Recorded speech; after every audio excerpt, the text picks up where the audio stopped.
42% reservation సాధనా సమితి ఆధ్వర్యంలో ఈరోజు నిర్వహింపబడుతున్నటువంటి ఈ పత్రికా సమావేశంలో పాల్గొంటున్నటువంటి మిత్రులు బాలరాజ్ గౌడ్ గారికి, అదేవిధంగా ఈ కార్యక్రమంలో పాల్గొంటున్నటువంటి మరొక విశిష్ట వ్యక్తి మన మాజీ హైకోర్టు యాక్టింగ్ ప్రధాన న్యాయమూర్తి, అదేవిధంగా national commission for backward class commission chairman పెద్దలు గౌరవనీయులు శ్రీ ఈశ్వరయ్య గారికి, అదేవిధంగా బీసీ ఎస్సీ ఎస్టీ జాక్ అదే ధర్మ సమాజ్ పార్టీ అధ్యక్షులు విశారదన్ మహారాజ్ గారికి, ఈ కార్యక్రమంలో పాల్గొంటున్నటువంటి దుర్గయ్య గారికి, జ్ఞానేశ్వర్ గారికి, విజయభాస్కర్ గారికి, అదేవిధంగా ఇక్కడ ఉన్నటువంటి సాల్మన్ రాజు గారికి, మా ఐలి వెంకన్న గారికి, అదేవిధంగా మా బీసీ ఇంటలెక్చువల్ ఫోరం నుంచి ఉన్నటువంటి కేవి గౌడ్ గారు, వేణు గారు, శ్రీకాంత్ గారు, ఇంకా ఇతర పెద్దలు ఉన్నారు.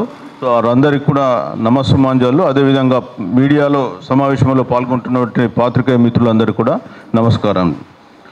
ముఖ్యంగా ఇప్పటి వరకు చాలా విషయాలు మా సభ్యులు చెప్పారు. ఇప్పుడు 42% రిజర్వేషన్ సాధనా సమితి అనేది ఇది పొలిటికల్గా ఏ పార్టీకి అనుబంధ సంస్థ కాదు. ఇందులో ఉన్న వాళ్ళు కూడా ఎవరు కూడా ఏ పొలిటికల్ పార్టీలో లేరు. ఇది న్యూట్రల్ సంస్థ. ఇది మేము స్వచ్ఛందంగా న్యూట్రల్గా ఉండి 42% రిజర్వేషన్లు, ఆ తర్వాత బీసీలకు రాజ్యాధికారం అల్టిమేట్ అనేటువంటి ఒక గోల్తో ముందుకు పోతున్నటువంటి సంస్థ. సో ఈ సంస్థ మొన్న ఒక పిలుపునివ్వడం జరిగింది ఇందిరా పార్క్ వద్ద ఒక మహాధర్నా అని 24వ తేదీ. ఆ పిలుపుకు మేము ఇచ్చినటువంటి 4-5 డేస్లోనే ఎక్కడెక్కడి నుంచో రాష్ట్రంలో నలుమూలల నుంచి, ఆదిలాబాద్ అడవుల నుంచి, ఖమ్మం అడవుల నుంచి, అదేవిధంగా ఇక్కడ పాలమూరు అడవుల నుంచి కూడా చాలామంది ప్రజలు స్వచ్ఛందంగా రావడం జరిగింది. సో మరి ఇవాళ ఈ రిజర్వేషన్స్ ఇష్యూ 42% అనేది ప్రజలలో మారుమూల ప్రాంతాలకు కూడా చొచ్చుకొని పోయిందని చెప్పక తప్పదు. సో మరి అందుకే ప్రజలు పెద్ద ఎత్తున వచ్చి ఆ సభను విజయవంతం చేశారు.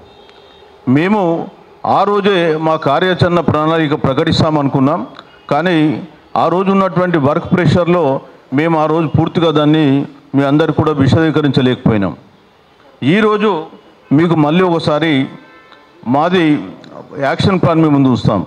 మొదటి నుంచి కూడా మేము కోరుతుంది ఏంటంటే 9వ షెడ్యూల్లో మాత్రమే ఈ 42% రిజర్వేషన్ను చేర్చినట్టయితేనే దానికి రాజ్యాంగపరమైన రక్షణ ఉంటుంది, ఇది కోర్టులలో పరీక్షలకు తట్టుకొని నిలబడుతుంది అని. కానీ కొంతమంది పెద్దలు ఎప్పుడైతే రాష్ట్ర ప్రభుత్వం మార్చి 17th రోజు 2 బిల్లులు పెట్టి, ఒక దాంట్లో విద్యా ఉద్యోగాలు, దాంట్లో బీసీలకు 42, ఎస్సీలకు 15, ఎస్టీలకు 10, మొత్తం 67% రిజర్వేషన్ బిల్లు పెట్టారు. దాన్ని అసెంబ్లీలో పాస్ చేసి గవర్నర్ ద్వారా అది కేంద్రానికి ఏప్రిల్ 7th పోయింది. ఈ బిల్లు ఇక్కడ పాస్ కాగానే బయటకు వచ్చేసి జీవోల ద్వారా సరిపోతుంది, 9th షెడ్యూల్ అవసరం ఏంటి అనే ప్రశ్న లేవదీసినారు.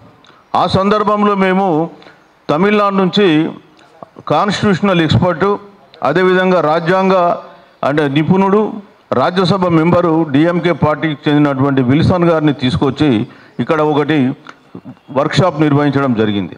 ఆ వర్క్షాప్లో వారు చాలా స్పష్టంగా చెప్పారు. ఆ రోజు వర్క్షాప్లో 3 జ్యుడిషియల్ మెంబర్స్ అంటే చట్టం తెలిసిన వ్యక్తులు ఉన్నారు. ఒకతను విల్సన్ గారు ఉన్నారు, అదేవిధంగా ఈశ్వరయ్య గారు ఉన్నారు, అదేవిధంగా మాజీ అడ్వకేట్ జనరల్ ప్రసాద్ గారు కూడా ఇందులో పాల్గొనడం జరిగింది. సో అందరూ కూడా యునానిమస్గా చెప్పింది ఒకటే, మనము కేవలం యాక్ట్ల ద్వారా, జీవోల ద్వారా ఈ 42% రిజర్వేషన్ బీసీలకు సాధ్యం కాదు, కేవలం 9వ షెడ్యూల్ ద్వారా మాత్రమే సాధ్యమని చెప్పి వాళ్ళందరూ చెప్పడం జరిగింది. సో అదే విషయాన్ని మేము అప్పటి నుంచి ఇప్పటిదాకా చెప్తూ ఉన్నాం. మొదలేమో జీవోలు కావాలన్నారు, జీవోలకు ఏం జరిగిందో హైకోర్టులో చూశారు. ఇప్పుడు వచ్చి ఏమంటున్నారు, రాజ్యాంగ సవరణ. మేము చెప్తున్నాం రాజ్యాంగ సవరణ అంటే ఈవెన్ 42% రిజర్వేషన్ 9వ షెడ్యూల్లో పెట్టాలంటే కూడా రాజ్యాంగ సవరణ కావాలి. 76వ రాజ్యాంగ సవరణ జరిగిన తర్వాతనే తమిళనాడులో అది 9వ షెడ్యూల్లో పెట్టడం జరిగింది. తర్వాత ఇప్పుడు కూడా మనకు రాజ్యాంగ సవరణ అవసరం కాబట్టి ఇది కేంద్రానికి పంపడం జరిగింది. కేంద్రంలో క్యాబినెట్ ఆమోదించి లోక్సభలో రాజ్యసభలో పాస్ అయిన తర్వాత రాష్ట్రపతి గారు ఆమోద ముద్ర వేస్తే అప్పుడు ఇది 9వ షెడ్యూల్లోకి పోతుంది. సరే, దాని తర్వాత ప్రొసీజర్ వేరే ఉంది, 31C 31B అదంతా కూడా ఇక్కడ జరుగుతున్నటువంటి దాని గురించి చెప్పచ్చు. కానీ ఇక్కడ మనకు కావాల్సింది ఏంటంటే 9వ షెడ్యూల్ రక్షణ కావాలి. మళ్ళీ ఈ మధ్య కొంతమంది మీడియా ముందుకు వచ్చి 9వ షెడ్యూల్లో పెట్టిన రక్షణ రాదు, గతంలో పెట్టినవి కూడా పోతుంది అనేటువంటి ఒక వాదన తీసుకురావడం జరుగుతుంది. సో దాని గురించి కూడా మేము గతంలో క్లారిఫై చేసినాం. ముఖ్యంగా 9వ షెడ్యూల్లో పెట్టినంత మాత్రాన మేము రివ్యూ చేయకుండా ఊరుకోమని చెప్పేసి 2007లో సుప్రీంకోర్టు జడ్జిమెంట్ ఏదైతే ఉందో ఆ జడ్జిమెంట్కు అనుబంధంగా కూడా మేము కొన్ని విషయాలు చెప్పడం జరిగింది. ముఖ్యంగా ఏంటంటే ఇప్పటి వరకు 9వ షెడ్యూల్లో 284 చట్టాలు పెడితే ఏ ఒక్క చట్టం సుప్రీంకోర్టు కొట్టేయలే. అంటే మన చట్టం కూడా కొట్టేయదు అనేది 100% ఒకటి, కొట్టేయచ్చేమో అని కొందరు అనొచ్చు. సో దానికి కూడా ఏంటంటే మనం చెప్పేది, తమిళనాడు వాళ్ళు 9వ షెడ్యూల్లో పెట్టుకున్నారు, 1984 నుంచి ఇప్పటిదాకా దాన్ని ఎంజాయ్ చేస్తున్నారు. ఇక్కడ మనం ఏమంటున్నామంటే EWS reservation case Janhit versus Union of India కేసులో ఏదైతే బెంచ్ కూర్చొని జడ్జిమెంట్ ఇచ్చిందో ఆ జడ్జిమెంట్లో దినేష్ మహేశ్వరి అనేటువంటి ఒక జడ్జు ఎవరైతే ఈ జడ్జిమెంట్ రాశారో అతను ఏమంటాడంటే 50% సీలింగ్ అనేది రాజ్యాంగ మౌలిక సూత్రం కాదు, దాన్ని రిలాక్స్ చేయొచ్చు అన్నాడు. కాబట్టే ఇవాళ మన రిజర్వేషన్ ఇష్యూస్ అనేది 50% సీలింగ్ అనేది మౌలిక సూత్రం కిందికి రాదు, కాబట్టి మనకు రక్షణ ఉంటుందని చెప్పేసి మేము మొదటి నుంచి చెప్తున్నాం. అదేవిధంగా విల్సన్ గారు కూడా ఆ విషయాన్ని గతంలో స్పష్టంగా చెప్పడం జరిగింది. సో మళ్ళీ చెప్తున్నాం ఏంటంటే దయచేసి ప్రజలను కన్ఫ్యూజన్ చేయకండి. రెండోది రాజ్యాంగ సవరణ కావాలని మళ్ళీ మాట్లాడుతున్నాం. రాజ్యాంగ సవరణ అంటే ఆర్టికల్ 16(4)లో ఏదైతే ఇందిరా సహాని కేసు కానీ అంతకుముందు బాలాజీ వర్సెస్ స్టేట్ ఆఫ్ మైసూర్లో 50% సీలింగ్ పెట్టినారో ఆ సీలింగ్ను సవరించాలంటే భారతదేశం మొత్తం కులగణన జరిగి డాటా వచ్చి ఆ డాటాలో ఏ కులాలు నిజంగా వెనుకబడ్డాయని మనం కంప్లీట్గా ఎంపరికల్ డాటా కానీ మన దగ్గర ఉంటే తప్ప మనం దాన్ని మార్చడానికి వీల్లేదు. మార్చినా కానీ రేపు తెల్లారి కోట్లలో ఇబ్బందులు అవుతాయి. అందుకనే తెలంగాణకు స్పెసిఫిక్గా మనం మాట్లాడదాం, 9th షెడ్యూల్లో ఇంక్లూడ్ చేసుకోవాలని చెప్పేసి నేను ఈ సందర్భంగా తెలియజేస్తున్నా. ఒకటి. రెండోది, మేము ఆల్ పొలిటికల్ పార్టీస్ కూడా రిక్వెస్ట్ చేస్తున్నాం ఏంటంటే ఇప్పుడు శీతాకాల సమావేశాలు రాబోతున్నాయి. ఈ డిసెంబర్లో శీతాకాల సమావేశాలు స్టార్ట్ అవుతాయి. సో దయచేసి ఈ శీతాకాల సమావేశాల్లో తెలంగాణ నుంచి వచ్చినటువంటి బిల్ నంబర్ 3, బిల్ నంబర్ 4 రాష్ట్రపతి దగ్గర పెండింగ్లో ఉంది. దాన్ని కేంద్ర క్యాబినెట్ దాన్ని పరిశీలించి ఆమోదించి ఈ చట్టసభల్లో అంటే లోక్సభ రాజ్యసభల్లో ఈ సమావేశాల్లో పెట్టాలని చెప్పి కోరుతున్నా. మీరు అనుకున్నప్పుడు ఈడబ్ల్యూఎస్ వారం రోజులలో మీరు భారతదేశం మొత్తం చట్టసభలో పాస్ చేసి భారతదేశం మొత్తం అమలు చేసిండ్రు. మా బిల్లు వచ్చింది మీ దగ్గరికి ఏప్రిల్ 8th రోజు. ఇవాళ మనం దాదాపు నవంబర్ 8th అంటే దాదాపుగా 7 నెలలు అవుతుంది. మీరు అనేకమైన కొరిలో కూడా రాష్ట్ర ప్రభుత్వం ఆమోదం చెప్పింది. అయినప్పటికీ కూడా మీరు దానిపైన ఉలుకులేదు పలుకులేదు. ఇప్పటికైనా మిమ్మల్ని కోరేది ఏంటంటే మా బిల్లుని పరిశీలించండి. ఏదో కారణాలు చెప్పి అందులో ఎవరో ముస్లిమ్స్ ఉన్నారు, అది 10% రిజర్వేషన్ వాళ్ళకు పోతుంది అనే మాటలు చెప్తున్నారు. బిల్లులో ఎక్కడ కూడా వాళ్ళు సబ్ కేటగిరీ చెప్పలే.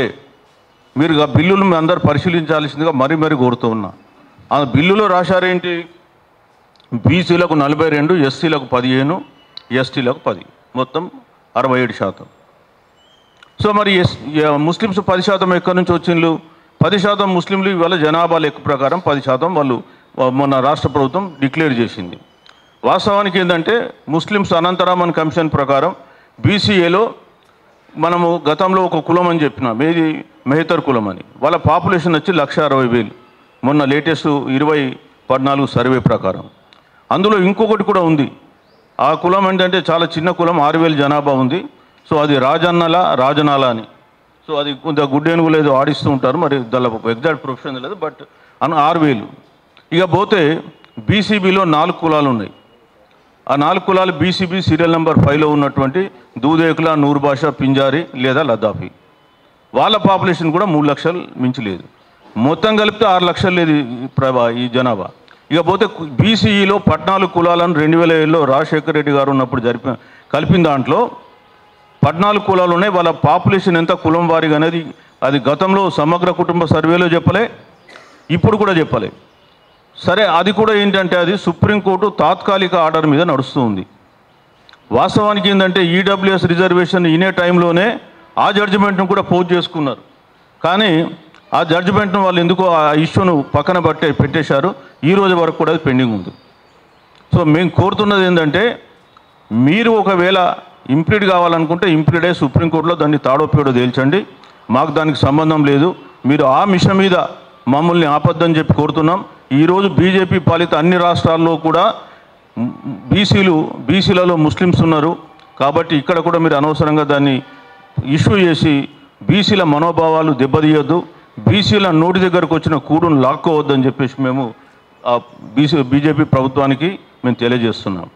అట్లనే కాంగ్రెస్ కూడా చెప్తున్నాం, అయ్యా మీరు తక్షణమే అఖిలపక్ష సమావేశాన్ని ఏర్పాటు చేసి మీరు ఢిల్లీకి తీసుకెళ్ళి ఈ శీతాకాల సమావేశాల్లో మా బిల్లు వచ్చేలాగా చూడండి. అది మీ నైతిక ధర్మం. మీరు 42% ఇస్తామని కామారెడ్డి ప్రకటన చేసి బీసీల ఓట్లు మీరు పొంది ఈరోజు పరిపాలన కొనసాగిస్తున్నారు.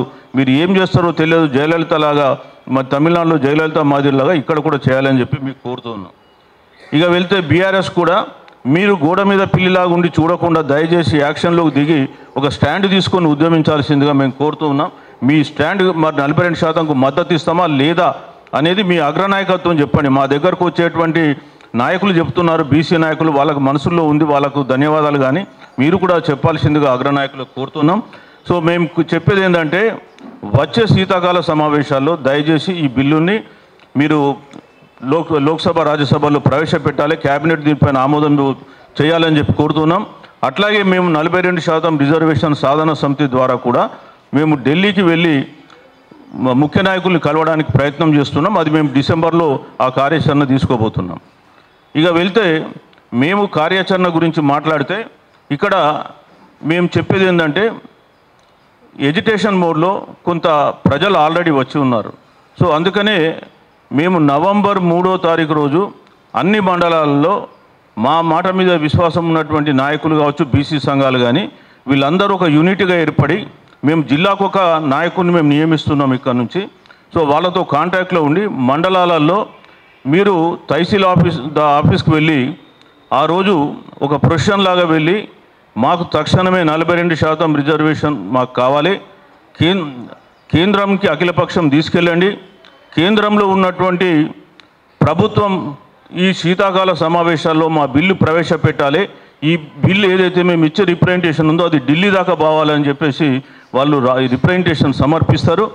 అది 3వ తారీఖు రోజు ఆల్ తహసీల్దార్ ఆఫీసులలో, ఎంపీడీఓ ఆఫీసులలో ఇస్తారు. 4వ తారీఖు రోజు జిల్లా స్థాయిలో కలెక్టర్ లెవెల్లో ఇస్తారు.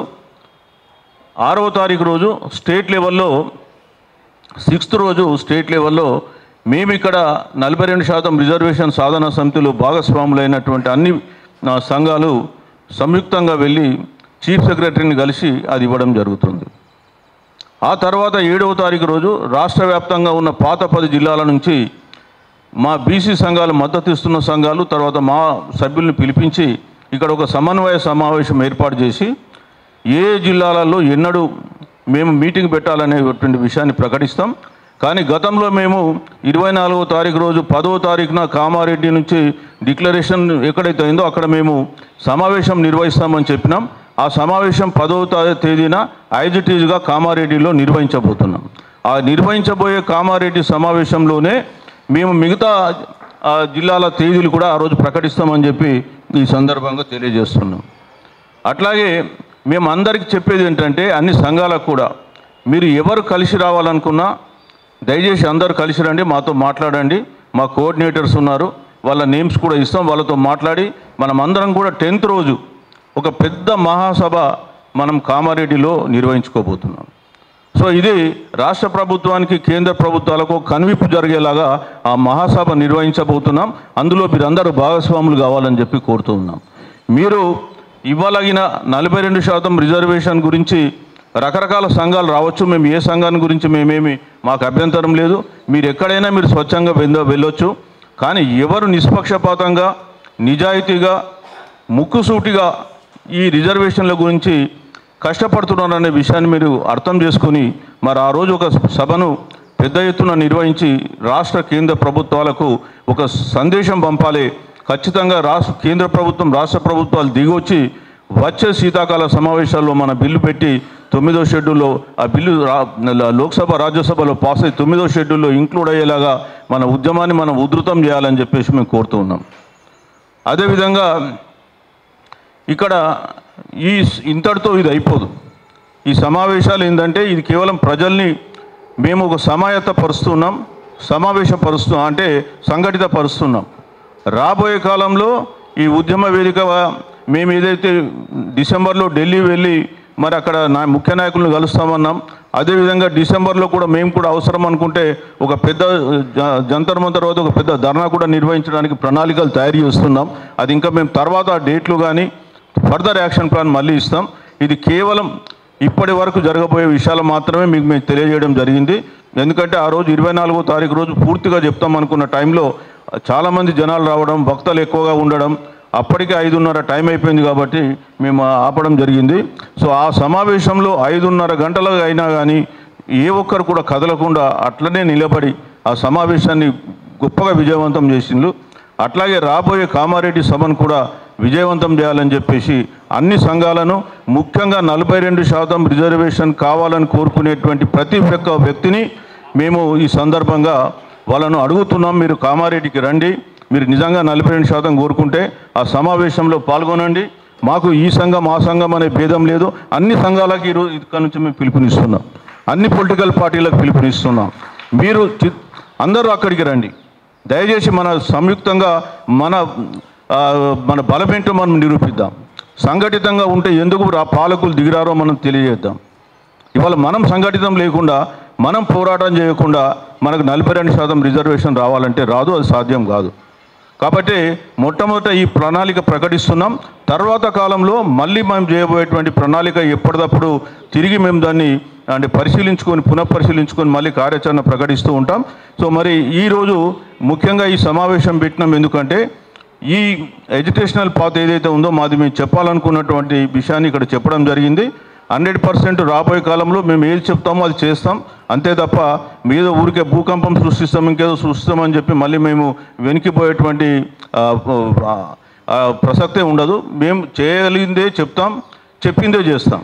కాబట్టి ఈ విషయాన్ని అర్థం చేసుకొని ప్రజలు పెద్ద సంఖ్యలో పాల్గొని రాబోయే సమావేశాన్ని కూడా విజయవంతం చేయాలని, 42% రిజర్వేషన్ కోరుకునేటువంటి ప్రజలందరూ కూడా స్వచ్ఛందంగా పాల్గొని ఆ సమావేశాన్ని మరొకసారి విజయవంతం చేసి పాలకుల గుండెల్లో మనం గుబులు సృష్టించాలని చెప్పి కోరుకుంటూ నేను సెలవు తీసుకుంటాను.